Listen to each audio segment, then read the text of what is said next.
And we are live, supposedly. I doubt anyone would be listening right now, considering we have 0 viewers. But for anyone who is listening to us after the fact, after all of this has been said and done, hello, everybody, and welcome to the Shuwatch second annual Halloween live stream special.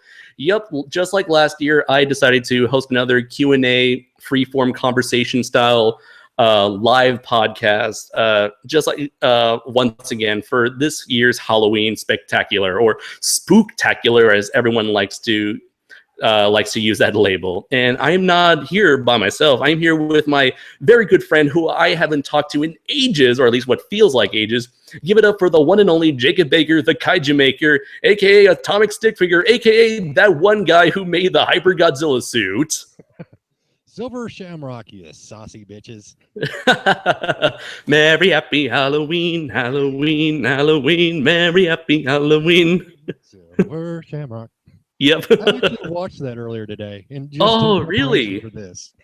Oh, that is such a great movie to just get into the Halloween spirit. Unfortunately, I feel like I should have watched a John Carpenter Halloween movie or two before this, but instead, I've actually been watching a lot of giant monster movies today. Well, not a lot, but just like 3 back to back to back. But before I get into that, I just want to check right now. I'm going to go onto YouTube to see if this video is indeed recording. Oh, we got 2 viewers now. Hello, everybody. I'm very glad you guys are the first to join us on this podcast. And so just want to let you guys know, if you have any questions, for this Q&A, let us know in the comments. I'll try to get to them as soon as possible. I'm trying to make sure I just fiddled around with the comment section or the comment settings to make sure that the newest comments are shown first instead of the top comments. I have no idea how that works. And I try to try to make sure that no comment gets like labeled spam. Because again, I don't know how that works. Granted, this is YouTube and most comments are spam, but I digress. And we have 3 viewers now. Let's see. Well, speaking of spammers, have you noticed how on the Toho Nation thing, for whatever reason, the Toho Nation always gets those spam bots that try to like advertise Ray-Bans or something? Yeah. Or maybe you've noticed that? Yes. Yeah, I don't know what's up with that. I mean, like, why Ray-Bans particular? I mean, is there a desperate need for sunglasses companies to advertise their products? Well, movies don't show their products enough for people to care about them. I mean, Blade wore sunglasses throughout the entire films, but no one got quite the chance to see them enough to know to get them. So they got advertised. I guess so. I suppose so, be it YouTube or Facebook or whatever. And I just wish that they weren't so deceptive by having like fake accounts just be spamming Ray-Bans in every single goddamn like Facebook group. Or try to friend, like have you ever gotten like weird friend requests from those kind of spam bots, and you look at their friend list and they have like the most random assortment of 5 friends? That and like Facebook friends. I've run into that a couple times on Facebook.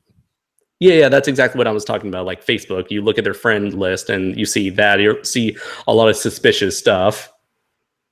This is the nature of the internet, my friend. I suppose so. I mean, I remember a meme I saw where it's like, you see a dog on the laptop and it says, on the internet, nobody knows you're a dog. Nobody. Oh, let me see if I can remember this properly. One of the best things I found on the internet was this quote. Yeah. It said, you can never be certain about the sources of a quote on the internet. Signed, Abraham Lincoln. that is hilarious. Let's see. For whatever reason, I don't see the live stream happening on my. I try to go on my YouTube channel, but I don't see the live stream happening right now. Obviously, we have 6 viewers right now. Hello, 5 or 6 viewers. Hello, everybody. Thank you for joining us. So I'm trying to access the comments. I'm just wondering, can you go on YouTube right now on your browser, on your web brauser? Yeah, I've actually got 2 computers set up here. I got the home computer and mine, and I'm reading the comments. Ooh, okay, that is amazing. So, saying hello, and Jacob Baker, the cupcake maker. What? Let's see. Would you mind? Let's see. Oh, wait. What's this? I think I may find the comments. Let's see. We have Jacob Kaiju. Okay. I definitely know that guy. Sup? Hey. Hello, KaijuNoir. Hi. How you doing? Let's see. Laskin Zero, he's going to be appearing with me on some podcasts on my channel. Hello, Laskin Zero. Ooh, that's awesome! I didn't know you were planning. Well, I know you have what's it called, Atomic Talk. Are you planning on bringing that back up? Sort of. It's this very strange, bizarre. You just got to know us in order to understand how this is going to go. Mm-hmm. But I'm going to do a teaser for it later, so I'll try not to reveal much about it right now. Ooh, okay. We have the unknown 837. Yay, enthusiasm. Hey, Patrick, how you doing? And we have, let's see, Hedora the Dutch Bag. I've seen that guy comment on I think Adam's live stream, or maybe it was Patrick's live stream. No, he was on the Adams. Adams, okay. Hey, how you doing? Glad you're also here as well. Let's see. So I'm trying to see which one is oldest to newest. So we've got yay, then yay the enthusiasm, and ASF, and yummy, and sup. Okay, we got Laskin Zero. He's definitely He's definitely active on the comments. Okay, so it looks like I have a pretty good assumption. There seems to be some sort of like a minute delay between what comments get posted and what I can see. But we'll try to work our way through there. So far, we haven't had any questions. But if you guys have any questions for Jacob and I, you're free to ask away. Otherwise, we'll just Jacob and I will just be shooting the shit here on this spectacular Halloween night. Let's see. Right now, I'm just going to get a link and try to embed it onto Facebook so that anybody who is interested can check us out. All right. Okay, I just did a check on the other computer. We've got like a 2-minute delay. Ooh, okay. So just want to let everyone know, at least anyone who is here right now, we apologize for the delay, which kind of comes with the territory when it comes to live streaming on YouTube. I don't know how live. Lie. He doesn't care. I don't care. Nobody cares. Although I wonder how, when it comes to live streaming, like YouTube gaming or Twitch, or let's see, what other places do people live stream? Well, I wonder if, like, when it comes to those, has there ever been like a perfect 1-to-1, or just maybe even like 5 or 10-second delay? I wonder if that's ever taken place. Oh, you'd have to ask someone more knowledgeable than I. Yeah, I mean, I've never been like a live stream person, only because of, kind of like due to the nature of my videos. I know, like, if I was like a Let's Player, maybe I'd like live stream all the time, like a lot of people have been doing on Twitch and YouTube gaming. Let's see, so just hold on for a minute, fellas. I'm just going to be posting on the Facebooks right now. Okay, but we do have a couple of questions. Oh, we do? One of the questions from Hedora the Dutch Bag is, does Lucky the horse have any kids? Ooh, that's a good question. Well, Lucky is, as you guys may not know, is a fictional character that I believe Adam, Dylan, and I believe we invented together on a particular podcast where Lucky the horse is a PTSD-ridden World War I veteran serial rapist horse. And my God, how have I not heard about this till now? Oh, it's a particular episode of The Sons of Cerizal where it had a green title card and this bionic looking horse with scars and a robot leg and an eye patch that Andrew Pataglia, aka Blue Eyes, did for us. He had no idea what the character was. Adam just went to him and said, "Listen, I need you to draw this specific character. Don't worry, you'll get it when you see the show." And so we had this very disturbing type of character who was like, "I'm gonna fuck you till you die." Oh, what was it? It's kind of like, imagine like a Mr. Ed, the talking horse, mixed with Rambo, like crazy Rambo from First Blood. I'm your worst nightmare. What's that? That's typical SOS style. Indeed, yeah. So the question is, does Lucky the horse have any kids? I would assume so, given his rather uh, rapey background. I mean, I bet you he's probably more infamous than Bill Cosby at this point. Let's see. We have another question. How would you work Orochi the Eight-Headed Dragon into the Godzilla mythos?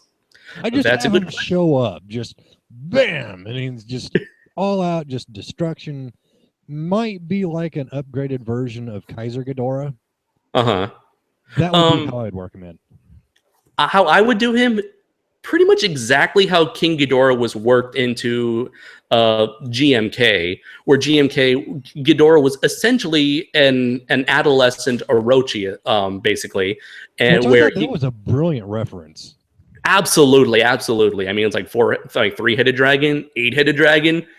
There you go. There's the connection right there. So yeah, I would have him as this like ancient deity who maybe some third party is trying to wake up Orochi to destroy the world or to take over the world, and only Godzilla can stop him because he is the true judge of humanity and civilization. I still like my idea better, where like Tremors. See, in the first Tremors movie, they never explained where the graboids came from, and I love that. Or why they just started showing up. Yeah, and I just have that happen with Orochi the Eight-Headed Dragon. He's just a kaiju. No one knows how he got there. Mm-hmm. And then Godzilla just squares off with him because he's like, "Hey, I fight things with multiple heads all the time." Mm-hmm. This thing's has to. Let's see. Oh yeah, I do want to ask Jacob.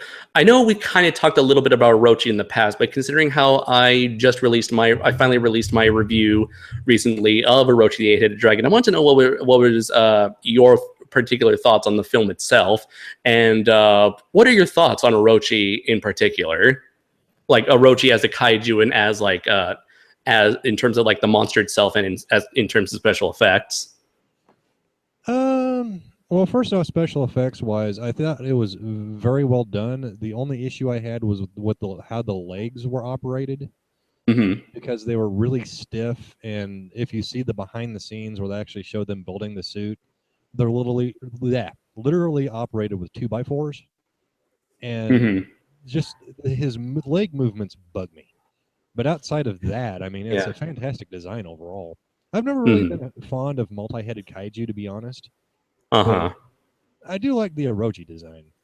The film itself, and this is something that I commented on Adam's live stream, because recently I've gotten huge into The Legend of Zelda. I never thought it would ever happen, but yeah, I actually became a huge Legend of Zelda fan. And essentially, it is a live-action movie of Legend of Zelda. So, yeah, from my fascination for The Legend of Zelda, that automatically draws me to liking Orochi the Eight-Headed Dragon.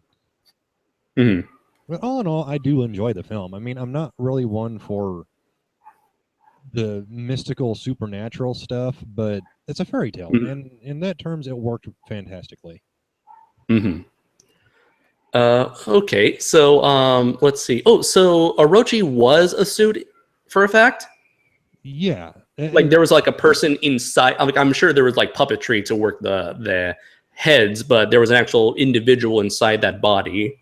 Yeah, I can't remember if there was one or two guys. I believe it was just one. But yeah, there was a guy in the suit operating the legs. Okay. I figured so. I kind of made the assumption when I was writing my review. I didn't actually try to research any like I didn't try to do any real research when it comes to looking up the special effects. I just assumed that it was done similar in style to, say, Ghidorah or Biollante. So your basic approach to reviewing a movie is to ignore the people like me who want to know the special effect stuff. I just called. I guess so, but well, I try to find out as much information as I can. For the based on what I can find on, be it like Toho Kingdom or Godzilla Wiki or Wikipedia, or even the special features on the DVD or Blu-ray that I would own. But I will make sure to come to you, my good friend, for all the special effects info. So that way, if, in case anyone were to ever like blame me for getting something wrong, I have you to blame for instead. I will accept the blame. Hey man, what's the phrase? No bad. There's no such thing as bad publicity.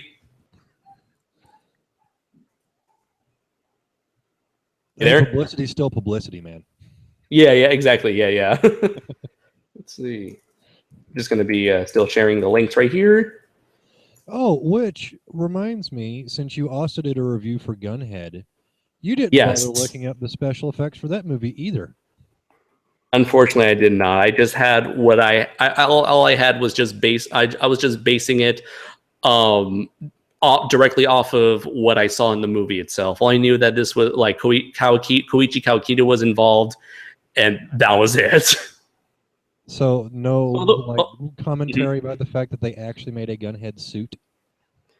A suit? No, I did not know there was a suit. I mean, I knew there was a live action, there was a full-size animatronic, and I thought that there were shots where there was a model, because there were.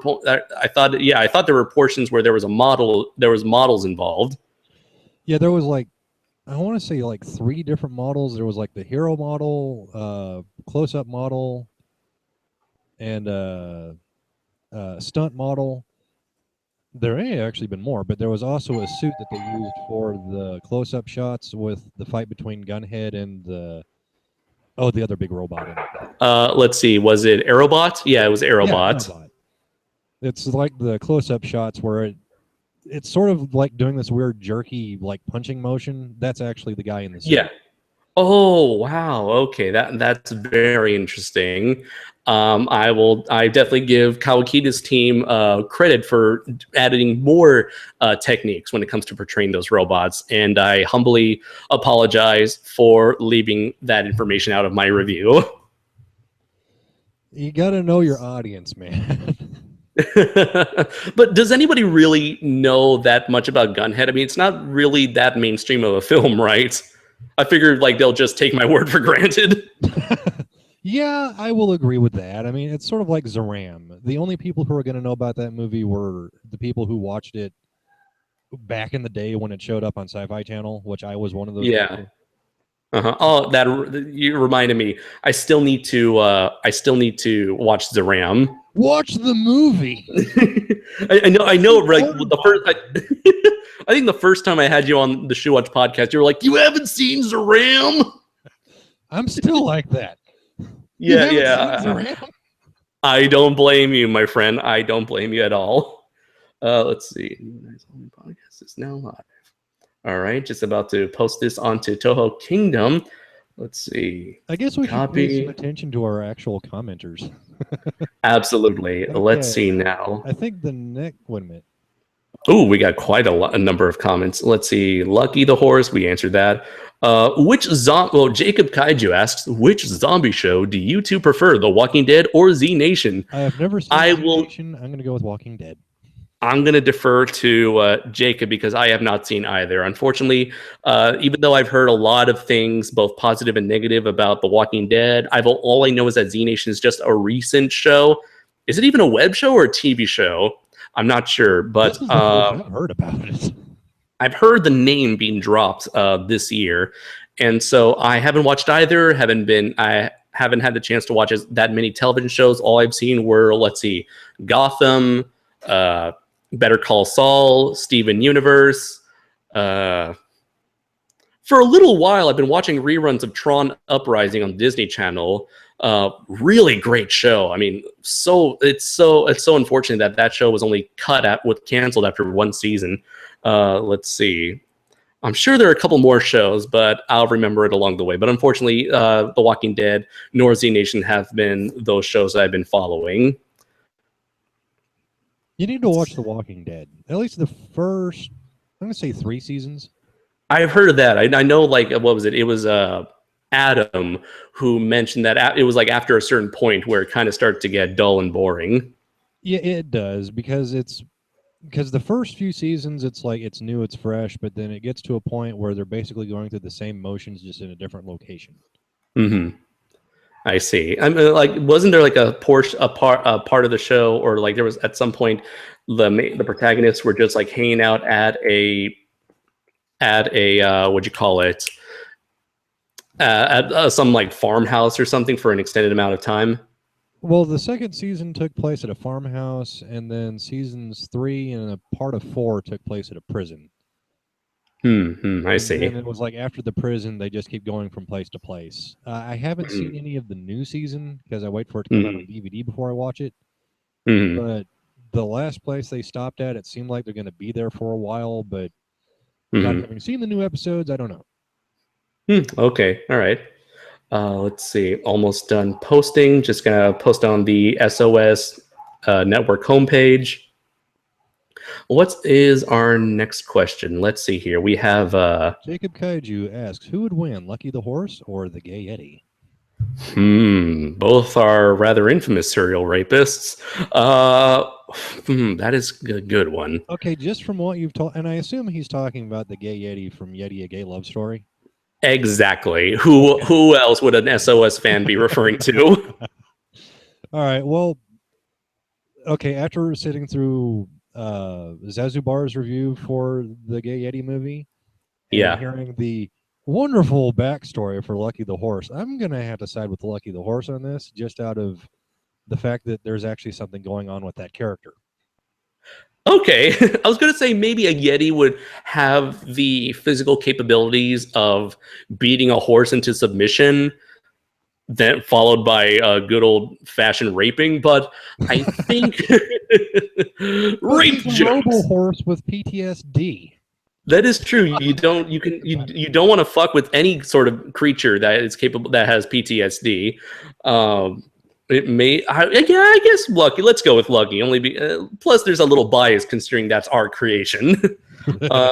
And this was the costume. There is no physical depiction of Lucky as of yet. So, judging by the horrible Yeti costume I've seen, like, no, I'd rather not have that thing beat Lucky. So, yes, we're both going to go with Lucky, the PTSD-ridden World War I veteran horse. Let's see. NBFRE says there's a new Gamera movie coming out. Yeah. I mean, according to what Katakawa said during their New York Comic Con panel. Oh, did you get Jacob? Did you get the chance to see that that proof of concept trailer of Gamera? Yeah, Legendary Gamera. Yeah, I saw that. Would you mind sharing your thoughts while I post the last link for the SOS Network homepage? All right. Well, okay. The teaser trailer or concept trailer didn't really show us a lot of stuff they were going for, which is good in a teaser. But to me, it just feels like they're like, oh, well, Legendary Godzilla did pretty good, and let's just rip that off. You know, that's exactly what it felt like to me. It was just they're rehashing the Legendary Godzilla, and I'm tired of seeing Gamera. Or Gamera or Gauss, because that's what a lot of people I've talked to said. Like, they're kind of tired of Gauss. Yeah, I mean, I like the whole idea of it going back to the Swarm, because it was like a nod to the end of Gamera versus Iris, which I thought was kind of neat. Yeah. But it was like the tone of the trailer wasn't really sure what it was trying to be either, because the guy talking to his kid, I mean, I get why he was talking to his kid that way, trying to not have his kid focus so much on the horrors going on around him. Right. But try to stay a little bit focused and motivated to stay alive. Yeah, but at the same time, even though I got it, it was just awkward. To me, it just seemed like they were trying to intentionally make it funny. I doubt that's what they were going for, but that's what it seemed like to me, so it didn't really work in that context. But the rest of the trailer played out pretty neat. You know, the fact that there was like a several years gap between the events at the start of the trailer and the appearance of the new Muto, because that's Right. exactly what it is. You know what? I may be in the minority because I'm the only person who thinks that that may most likely be like a re-envisioned virus.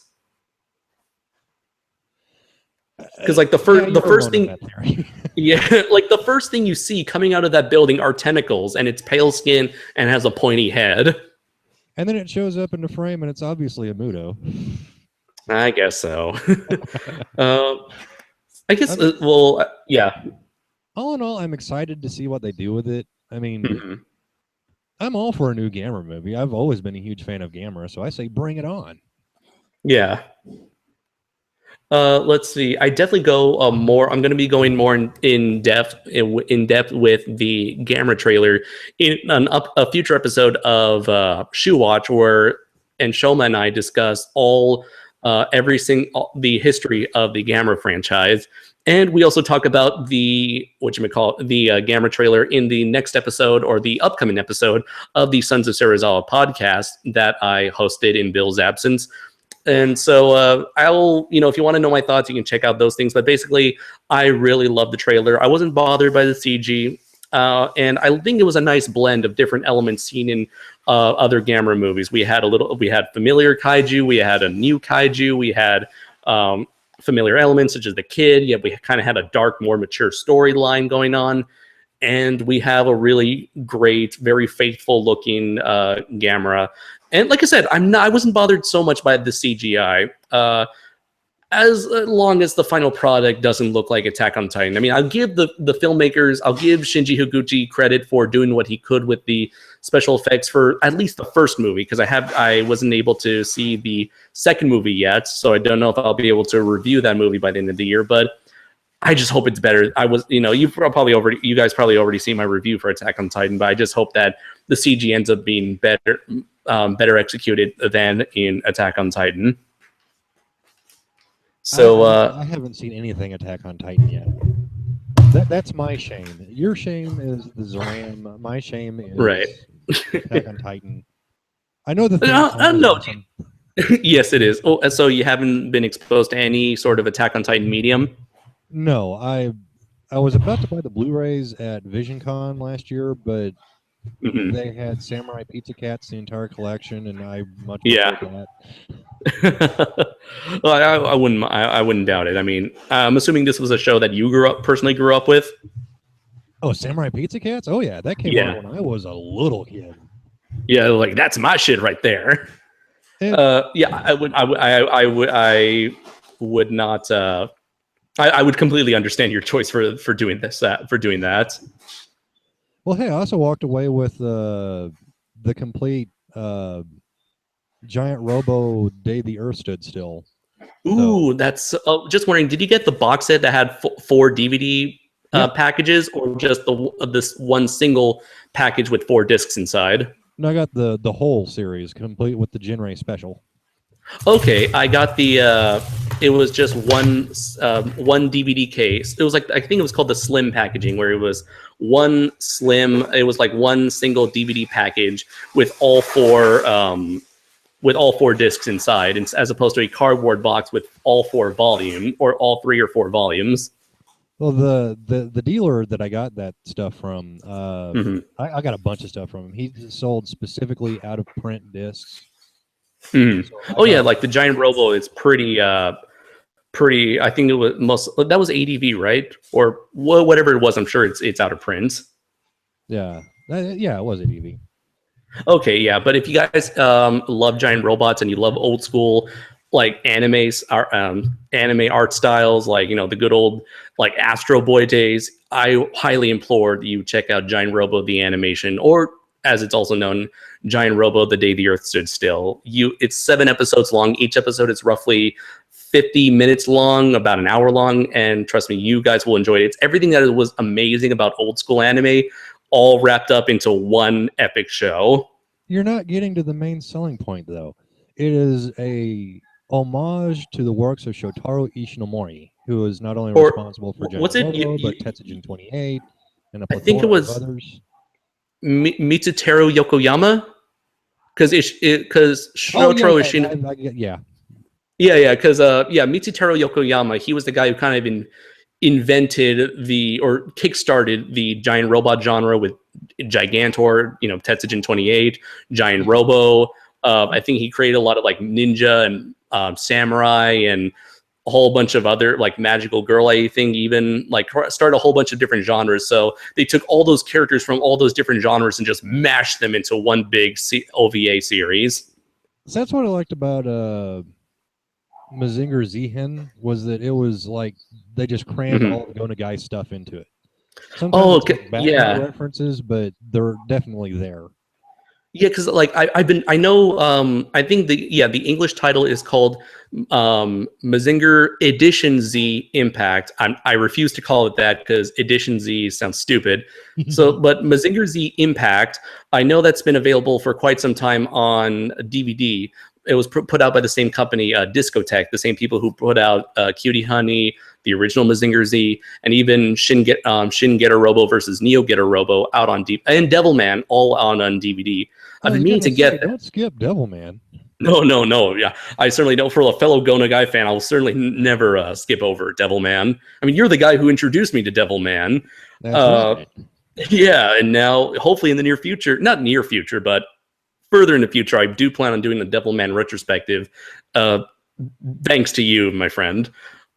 So Discotech. It's been out for a while, but I haven't gotten my hands on it only because I know it's quite a hefty price tag on it. It's got a hefty price tag on it, and I've just been like saving my money. I mean, there's tons of stuff I want to get right now on DVD, but just haven't had the right opportunity to do so.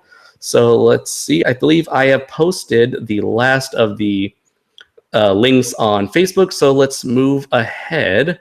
Let's see. Josh Fornville, he pretty much asked the same question concerning the Gamera trailer. Jacob Kaiju said Orochi was in the story. Each of his heads become their own monsters. Yeah. I think let's see. Jake. Oh right, yes. Sorry, Jacob. I skipped over not you, my friend Jacob, but other Jacob. Yeah, Jacob too. He is my friend on Facebook.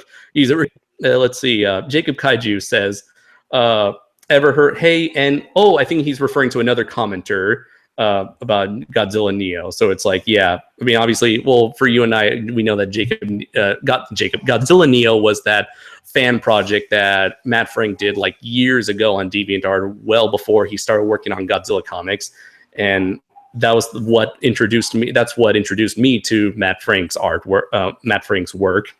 Yes, and thanks to his work on Godzilla Neo, whenever I was making the Gamera I'm mixing up my words today. Hyper Godzilla? No, Varan. When I was building the Varan costume, everyone was like, "Are you gonna do like the Varan Neo design?" Like, no.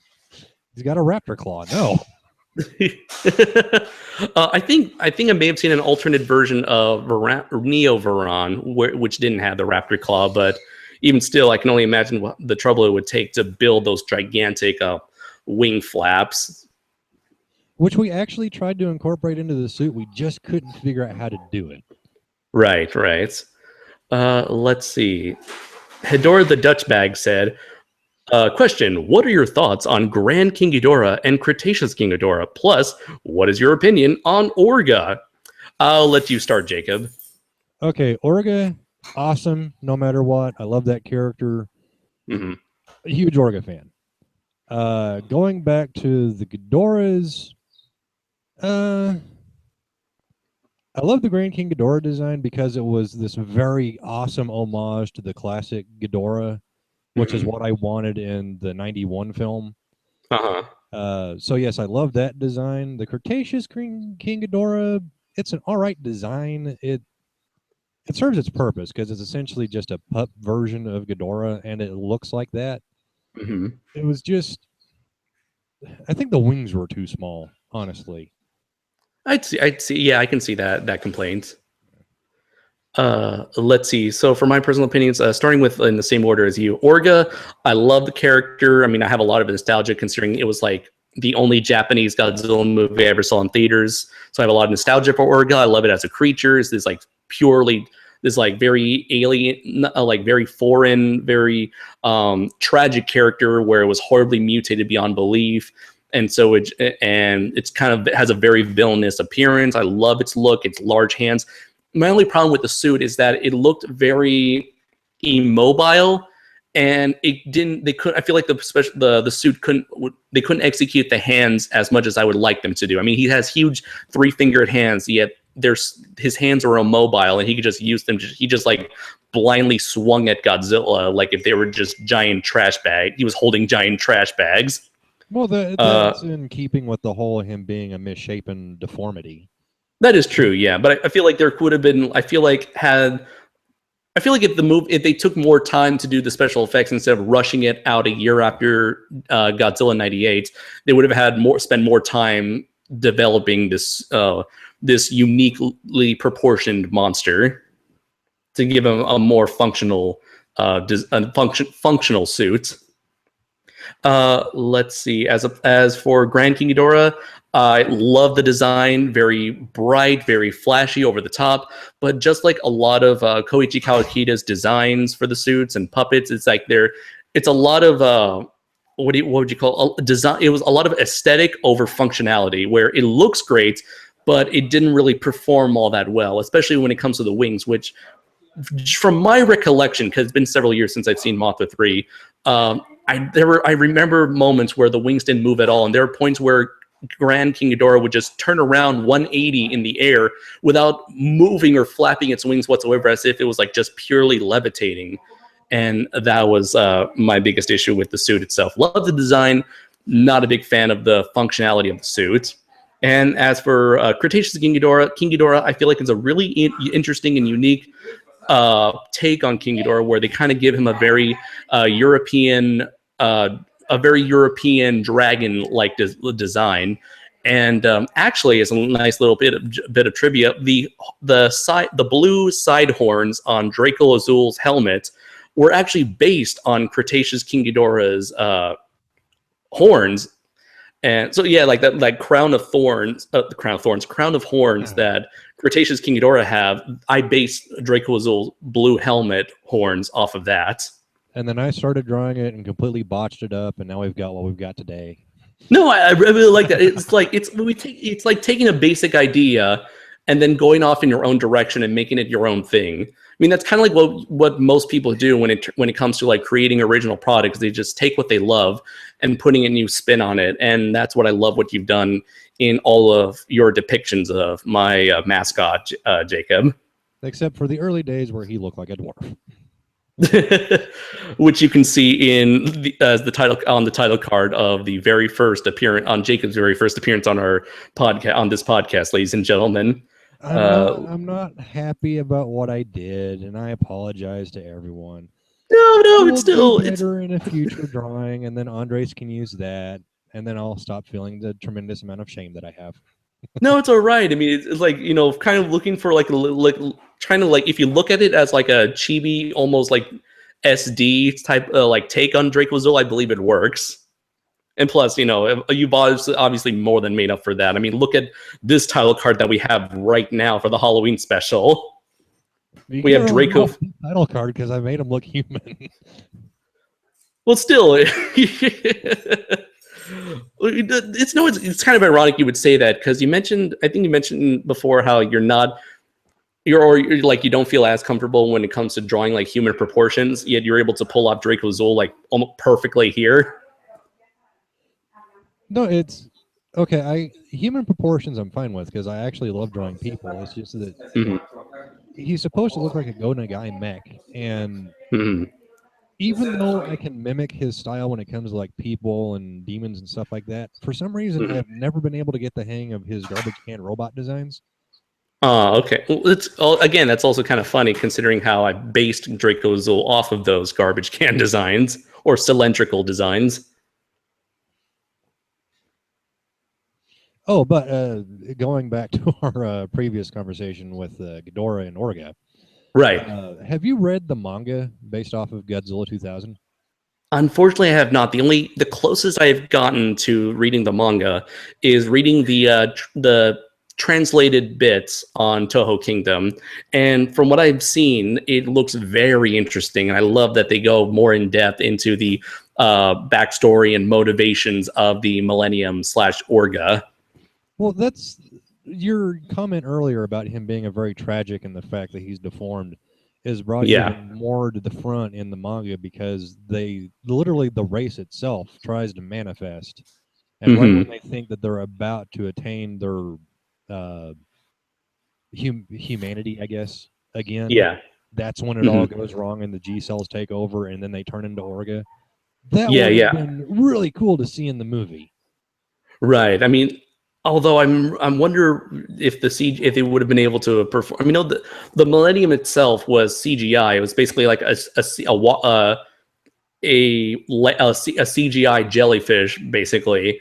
But I wonder if the CGI was good enough to where they were able to create those like alien individual characters as opposed to just a blob or those like basic shapes that they were able to produce in the film. Well, no offense to Toho, but considering that Toho's CGI is really shitty even nowadays, I'm going to say no, they couldn't pull it off. Yeah, that is true. I mean, I guess that's the advantage of hand drawn art as opposed to a big multi-million-dollar production. Right. You're like, it's like the whatchamacallit, they don't have the limitations because basically you can draw anything on paper. Now let's see, I'm trying to look back on the let's see. Okay, Hedora the Dutch Bag answered that. See, looking for the next question. Jacob Kaiju says Jacob Baker is the Macho Man resurrected. Probably. I think it was probably because. Oh yeah, the Bonesaw. He is ready. Oh, I love Macho Man Randy's voice. Do you think he ever turns off? Well, back when he was alive, do you ever think he was able to turn off that voice when he's not performing, or do you think he's always like that 24/7? I hope he did that 24/7 because I could just imagine him being in McDonald's, be like, "I would like a Big Mac." Oh yeah. You better bring it here now, or else I'll do a pile driver on your face. Oh yeah. Make it supersized. I'm sorry, Mr. Savage. We don't have supersize anymore. What? Wait. Oh, you do now. You do now. Oh no, you messed with the wrong man, my friend. Did you hear about the theory about him actually stopping the apocalypse to save humanity? Yes, I've heard that, and I love that theory. It's like he died, unfortunately. He passed away the same day that rapture was supposed to take place. So I can only imagine he just like single-handedly stopped the rapture, or like he died for our sins or some sort of thing. No, it wasn't that he just died on the same day. I believe he died at the exact time it was supposed to happen. Yeah. He died at the same time? Yeah. That's crazy. That is crazy. It is. But he's like, what? I ain't letting you destroy my planet? But just him facing off against the 4 horsemen of the apocalypse, I hope that's actually what happened. I wish there's like fan art depicted of him like beating up, what was it, war, death, pestilence, and what's the other one? A famine. He's just beating up all of them. Just like even like taking their horses and just smacking them with it. Maybe you should have snapped into a Slim Jim before thinking about doing the rapture. Oh yeah. And that battle is still going on to this day. Oh yeah, he's in like Savage. Bless Macho Man Randy Savage. He's currently in he is forever in constant struggle against the forces of the 4 men of the apocalypse in order to keep our planet alive. God bless Macho Man Randy Savage. Let's see. NBFRE, not sure how you pronounce that. He says he or she says Z Nation is a TV show on Sci-Fi. And okay, I don't have satellite, so I'm not going to watch it. And I've never paid attention to Sci-Fi. Well, let's see. When was the last time I ever paid attention to Sci-Fi? Probably when they stopped Mystery Science Theater. Well, okay, that's I would see why you would do that. Let's see. I can't honestly remember when was the last time I've seen. Maybe I was surfing the channel. I happened to come across a good sci-fi movie, like maybe a couple months back during summer break, and I sat through it. Other than that, I don't. Good Sci-Fi Channel movie. Well, like it's like an old, not it's like not a sci-fi channel movie, but a sci-fi movie that they happen to have the broadcasting license for. Okay, that makes more sense. Yeah. Let's see. Laskin, your friend Laskin Zero says I tried to watch Walking Dead, and yeah, it got slow. So he agrees with you there. Let's see. Oh, NBFRE says all the Godzilla kaijus face off against all the Megazords. What happens? Considering how I believe the majority of the Godzilla monsters are bigger than the Megazords, I'm gonna have to go with the kaijus based on scale alone. Because kaiju in general are like 200 to 400 feet tall. The Megazords top out at 100. So yeah, they're getting smashed. It's like, as much as I love Godzilla facing off against Optimus Prime, Prime is no match just because he'd come up to his foot. Right. You would have to get Trypticon and what's his name, Metroplex to go up against Godzilla. Oh, here we go. Let's see. The Megazord, the OG Season 1 Megazord was 41 meters tall, whereas Heisei Godzilla alone is about 100 meters tall. So Godzilla is easily more than twice as tall as the Megazord. So yeah, I'm going to go with the Godzilla kaijus on this one. As much as a mech fan as I am, a big of a mech fan as I am, I'm going to have to give it to the kaijus. Let's see. Joseph Fazina says, "Hey guys, Joe Fazina here." Oh, now there's a new comment, so I can't see it. Let's see. My question: what are your guys' opinions on the newest Ultraman show, Ultraman X? I have yet to see it. I've been meaning to see it on Crunchyroll, or there's his website called Kiss Japan or Kiss Anime that also has the show, like, illegally.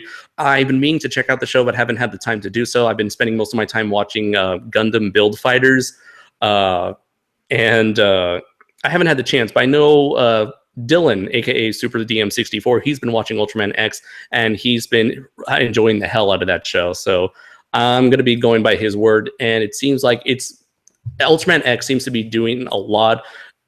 Doing really well in terms of critical reception, and it's been getting much more traction than the previous incarnation of Ultraman Ginga and Ginga S. Well, don't forget Victory. Right. Well, Victory, he was part of Ginga S, right? Like Ginga S was sort of like a season 2 sort of thing. Yeah. Have you seen Ultraman X? I have, and I like the show because it does a lot of the stuff I want to see them do, because it brings back a lot of the old kaiju. It doesn't really utilize a lot of the ones I really wanted to see, like Aberos and Vanilla, but it does bring in a lot of old ones, which I love. I love the fact that they brought back Judah Spectre, because I actually do like Andromelos. I have the show, and just seeing them actually bring back characters from Andromelos just like hit every single fanboy nerve I have. It's like, yes. I mean, it's the problem. I do have a problem with the show, and that is Ultraman X himself, because they're trying too hard to mimic Kamen Rider at this point. Are you talking about like the Spark Doll thing, the whole like toyetic design? Well, the card system where he gets his power-ups by using the cards. It's Kamen Rider did that. Oh, I don't want to. I want to say it started with Blade. It probably started before Blade. They've been using the cards for well over a decade now. And just now Ultraman is even before Kamen Rider decade. Yeah. I mean, I'm a huge Kamen Rider decade fan, but as far as my opinion personally is that the card stuff needs to stick with Kamen Rider. Ultraman just needs to be, if not traditional, it needs to be its own thing and not be an obvious mimicry of what Toei is doing. Yeah. From what I hear, like they basically kind of do this sort of gimmicky accessory power-up sort of system as a way of selling toys, because like I've been doing a lot of research, not a lot of research, but I'm doing some research on the side about like Japan's like population decline and a whole lot of like social issues revolving around that, and how it's kind of like this kid demographic is like slowly dwindling every year, and so it's like they're kind of desperate to get as much money as they can, or these producers of these shows, kid-centric shows, are doing this whatever they can to get as much money out of their production, even if that means essentially creating and selling and marketing and selling a lot of toys, essentially. And I think most of the toy selling is going on over here. most of you think so? Because I'm not sure. Like, I don't. Well, it's not like I ever, outside of Power Rangers, I've never seen any sort of tokusatsu type of accessories. I mean, maybe I would see a Kamen Rider belt at like at a store in Japan that would sell anime and manga. Maybe. It depends on what part of the U.S. you live in, because I know on like the coastal areas, they just have lots of places that sell like tokusatsu stuff, which is why I wish I didn't live out in the middle of nowhere. Well, if any of you out there listening, if you happen to know any of these places in the San Diego area, let me know. Let's and if you find a Kamen Rider Decade belt, let me know. Okay, yeah, I will definitely let you know.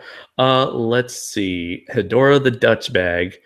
Would you be a horse? No, would you be a horse or get raped by a Yeti? I think being a horse would be the less painful option. Yeah, I'm going to go with that because I don't look forward to being diddled by a Yeti or anyone. Yeah, or getting improbably, or getting impregnated by said Yeti, judging by the ending of that infamous film. Even if you are a guy. I'm scared with this topic of conversation. I'm scared. I'm moving on. Next question. Jacob Kaiju says, "Hey Jacob, what are your thoughts on the Ultraman trailer, the fully CGI Ultraman trailer?" Okay. Now, of course, I prefer suit over CGI, but I gotta admit, I'm liking the premise because one of the things that they did with Ultraman Neos, that they're doing in the CGI trailer, is they actually gave Ultraman like facial movements. Yeah. I thought that was kind of a neat twist because they did it every now and then. Like the first episode of Ultraman Mabius, Ultraman Father, his mouth did move. It's been a while since I've seen Ultraman Mebius, let alone the first episode, so I don't remember that in particular. But I mean, I'm down for it. I mean, anything Ultraman or Kamen Rider, yeah, I'm definitely up for it, even if it is CGI. I'm even looking forward to the CGI Power Rangers movie. Yeah, so totally me as well. I feel like I like the idea of an actual moving mouth. That way, they wouldn't have to explain why his mouth doesn't move in, for an American audience, if this is, or for a brand new audience. I always figured that the reason why their mouths don't move is because their bodies have kind of developed to the point where they just communicate to each other solely through telekinesis. Like I remember there was this one particular episode of Ultraman Mebius where Mebius in his human form is communicating to Ultraman Taro, who is, a big giant, and the team Mebius's human companions, they just see him just shouting at this big, like this one-sided conversation between him and Taro. He's like, who is he talking to? Meanwhile, the audience can clearly hear Taro talking back to Mebius. Okay, odd bit of trivia: the original Ultraman's mouth did move. I did not know that. I never noticed that because, well, then again, Ultraman only talked like 3 times throughout the whole show. Well, he didn't talk when his mouth moved. It was one scene, and I cannot remember which episode it was. It was one of the first few, because I remember it was the A-type mask. If you look at his mouth... Oh, like the really bad paper mache looking mask? Yeah, the wrinkled one. Yeah. But yeah, I wish I could remember the episode, but if you look at his mouth is open, and you can see his teeth grimacing. That is interesting. Well, if you could remember that, just let me know so I can just go back on my old DVDs. Let's see. Jacob Kaiju says you can just call me Jake to separate the confusion between Jacob and Jacob. Okay, sounds good. Well, Let's see. if you really wanted to like separate me from the other people named Jacob,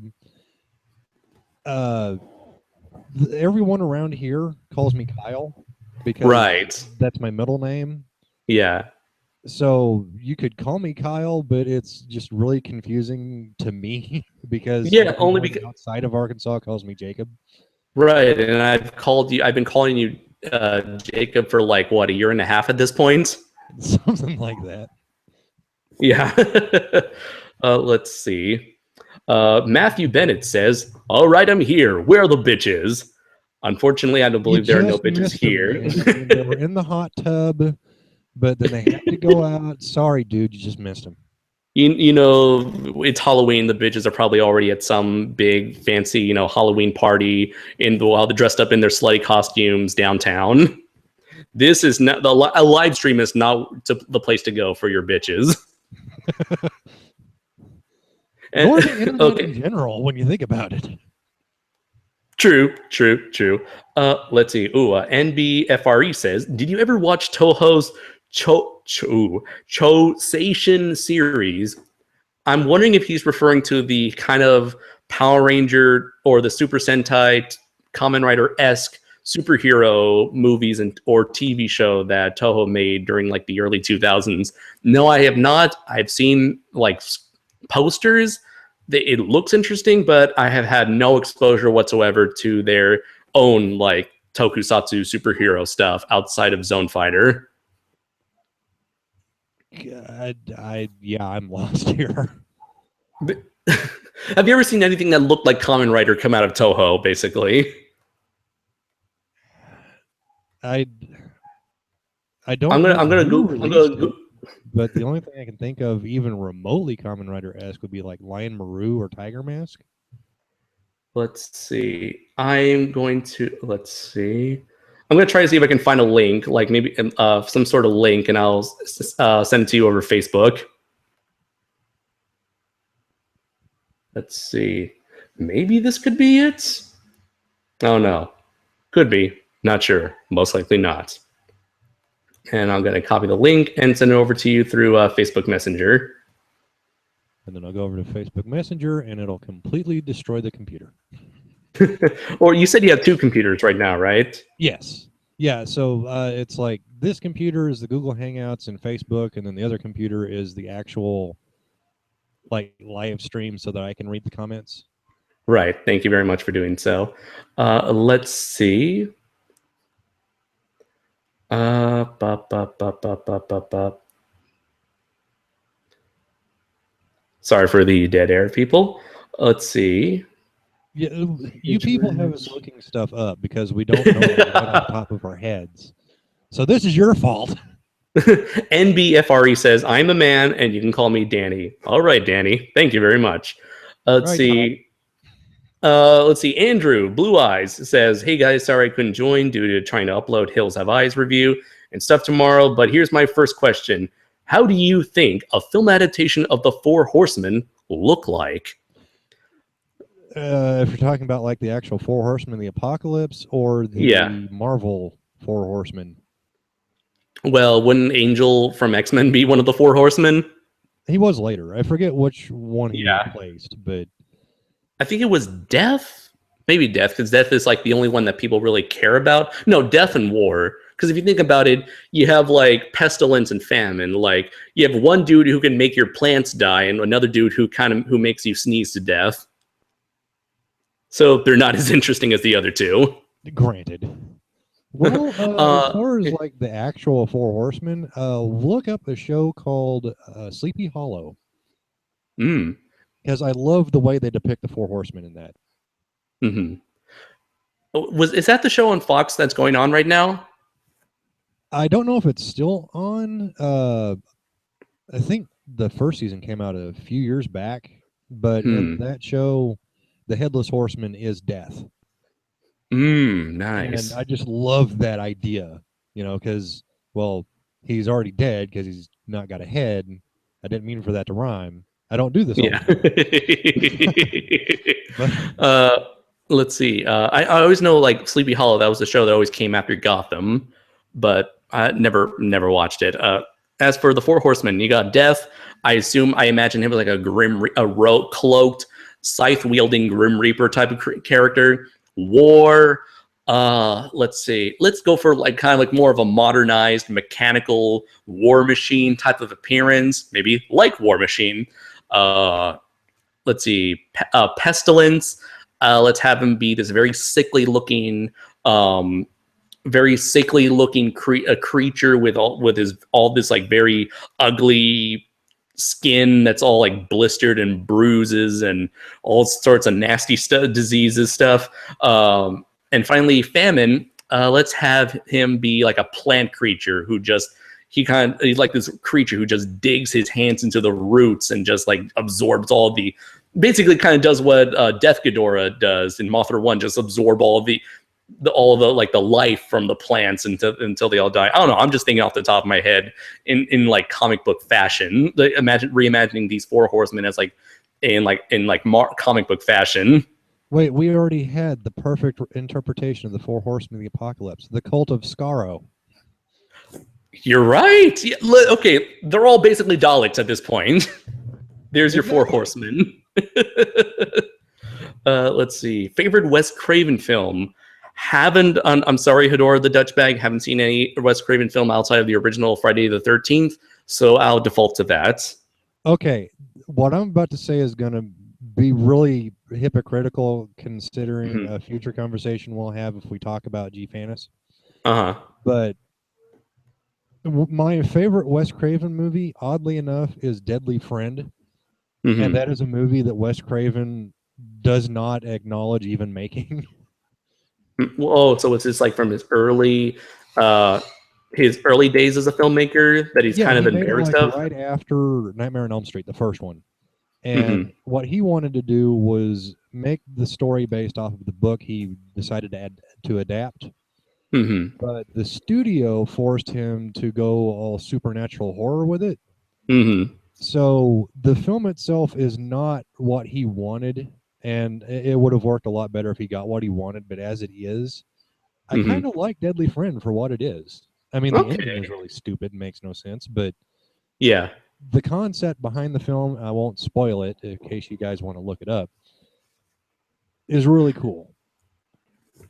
Now, I just realized I did see Scream 4. Funny enough, that's the only Scream I saw, because there was a moment where like my friends wanted to go see it, and that turned out to be, funny enough, my very first midnight screening experience. Let's see, but yeah, I still I go to original Nightmare on Elm Street. Let's see, we have quite a number of questions we need, but at least it gives us more stuff to catch up on. Let's see. Alaskan Zeros, your friend, says, oh man, I love Vector Man. Did we brought up Vector Man so far in this conversation? The Sega Genesis game? Alaskan, you saucy bastard. What, is it an in-joke? No, it's not an in-joke. I get what he's referencing, but I'm not going to give him the privilege of going into this right now. All right, then. So Brandon Clemson says, two hand stores and two house. Okay, so he just mentions how he has two stores that has that like anime manga stuff in his area. So lucky for him, awesome. Let's see. Blue Eye says, Jacob, have you played any famous Sega titles and any thoughts on any? Any thoughts on any? I'm sure that wasn't deliberate. Do you have any thoughts on any of the Sega games? Sonic, Vector Man, Alex Kidd, Shinobi, etc.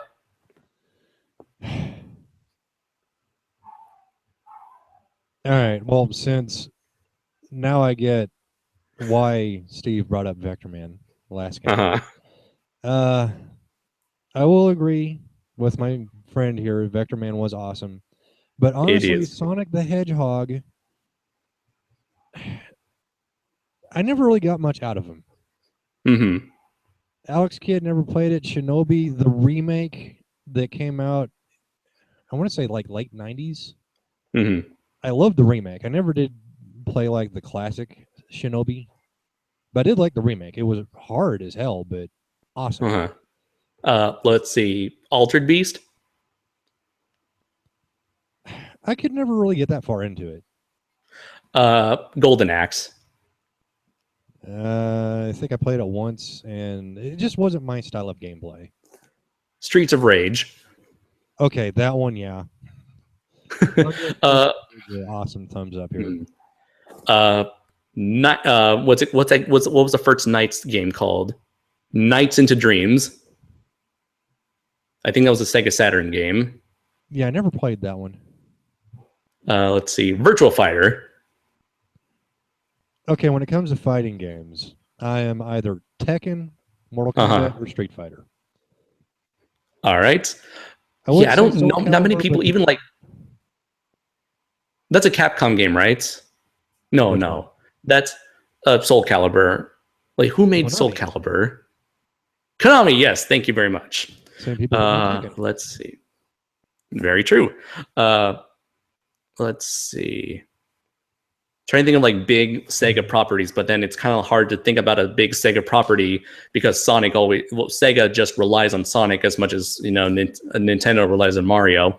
Classic. Right. Oh, that is true. What's it? What was the third installment of this series? I'm trying to think of. Just got like a big success on Kickstarter. Shinobi? No. Shenmue. Never played it. Okay, last one. This one's my personal favorite. Virtual On Cyber Troopers. Okay, I like just the fact that you get to play as mechs. Mm-hmm. But I've played a lot better mech games. Is one of them being Techromancer? Actually, I don't think I played that one. Okay. I just love talking about Techromancer. I barely played the game on emulators on my laptop, but considering my laptop is not like the most efficient at playing video games, I haven't been able to have a real good chance at really getting into it. But for years I've wanted to own like a physical just a Sega Dreamcast just so I can play Techromancer because it's not available anywhere else, and it's basically like an arcade giant robot fighting game where each robot is an homage to other mechs like Macross, Mazinger Z, Getter Robo, Gundam. Oh yeah, I remember you brought that up to me before. Yeah. The one an homage to like Ultraman and Ultra 7. Yeah. Yes, it is. There's like this character who's a Pulsion. He's a fusion of Ava Unit 1 and Ultra 7, and he looks amazing. Let's see. So yeah, it seems to me like you've had a little bit of experience with Sega overall, huh? Yeah, more than I realized. Yeah, I hadn't really thought about it. It's all right. Me personally, I didn't even sort of a Capcom fanboy. Right. So let's see. Have you played Power Stone? It's not ringing a bell. The title is. Okay. I don't think I actually played it. Okay, I highly recommend Power Stone, especially if you have a PSP. There's like a Power Stone 1 and 2 collection. It's basically kind of like Super Smash Brothers, but in a more 3D arena. Let's see. So, I'm really sorry if I don't pronounce this right. Aya Naing. Again, I apologize profusely. Hey guys, I'm a longtime viewer of the SOS podcast, the DFOS podcast, and Shuwatch, but a first-time asker, been watching since episode 1 of those podcasts. I'm so glad that all of you guys are back. Thank you very much. I do recognize your name. You're often liking our posts on the SOS Network homepage. Thank you so much for your support. We honestly appreciate it. And hope that you'll continue enjoying our stuff as our future episodes of our podcast and other material comes out. Let's see. Danny says the Chosation series is up on Kiss Asian. Kiss Asian, that's the site that Ultraman X is on. So glad to know it's on there. Let's see. Head over to the Dutch Bag says, okay, being that Godzilla 54 is a fan favorite, what is one problem with the acting, special effects, and music? So what is one flaw that you can point out in Godzilla 54, Jacob? Considering that's like my top favorite kaiju movie ever of all Mm-hmm. time, Yes. it's either that or Gamera 2 Advent of Legion. It's kind of hard to tell. Uh-huh.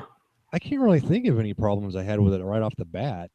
I Uh-huh. mean, some of the special effects maybe could have used a bit of work, but this was 1954 when no one had experience doing this kind of stuff on that scale. Absolutely. So you So it's gotta like you got to give it a pass just because of the fact that this was really the first thing of its kind. Mhm. I mean, I could be an anal asshole, but I don't really want to be. Let's see.